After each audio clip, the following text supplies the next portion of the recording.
This ball here represents your master track. In the top here you see 0 dBFS, and 0 dBFS is the maximum of the system can handle. The bigger the signal inside of your master track is, the closer it's gonna go towards the ceiling here.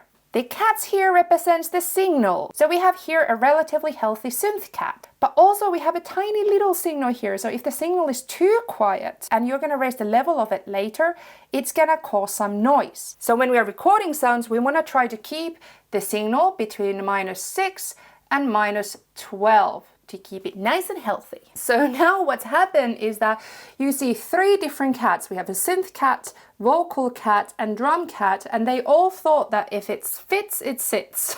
But in audio, it doesn't work that way. So when we are in a DAW and we add a lot of really loud sounds together into the master channel, we get a lot of issues. So when the sounds come towards the 0, firstly, it gets cut off. And there's a lot of clipping distortion. And yeah, distortion can be very nice sometimes as an aesthetic choice or in mixing, but in here, it's really different than analog saturation. It causes issues in a signal that makes it sound very abrupt and not really nice and gradual like what you would like. And also what starts to happen is that your dynamics with the track start to disappear. They sound very muddled together. So this is not good. We don't want this. And that's why we do a thing called gain staging. So here you can see a lot more happier and healthier cats. And above them is a thing called headroom. So it's the space that allows dynamics to breathe nicely and healthy way between -6 and 0. So leave that. So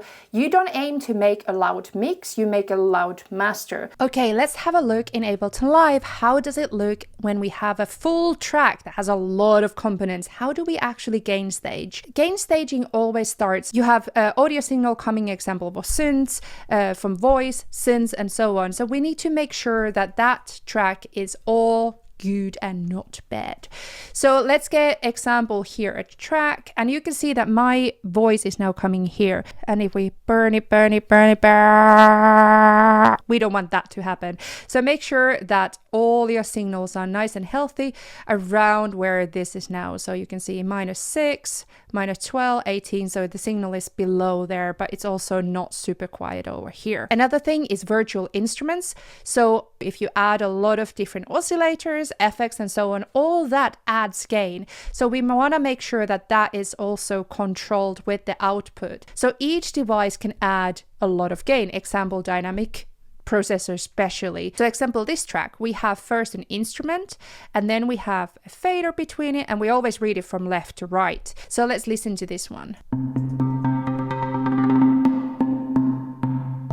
Okay, so it's quite nice and controlled. And now example, if I would have compressed it and used a lot of gain,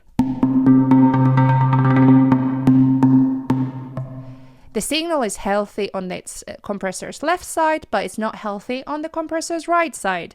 So make sure that between the devices, it's gonna be healthy. If it does speak a lot and you don't know how to control it, one good, very safe way to do it is you can add a limiter just after the device that causes you confusion.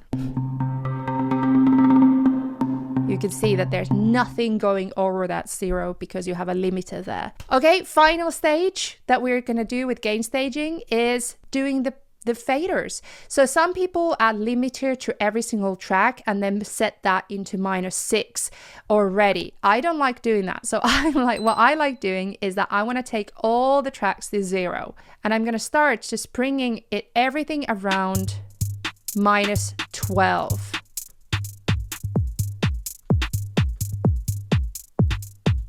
And especially kick is a very prominent element, so I'm going to bring that around 12. And everything is kind of sitting on the top of it and around it.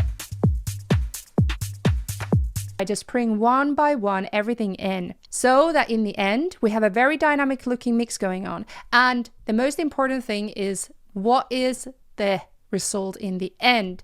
So at the master channel, I have nothing else than a limiter right now. Let's see what's the sum of all of these signals together.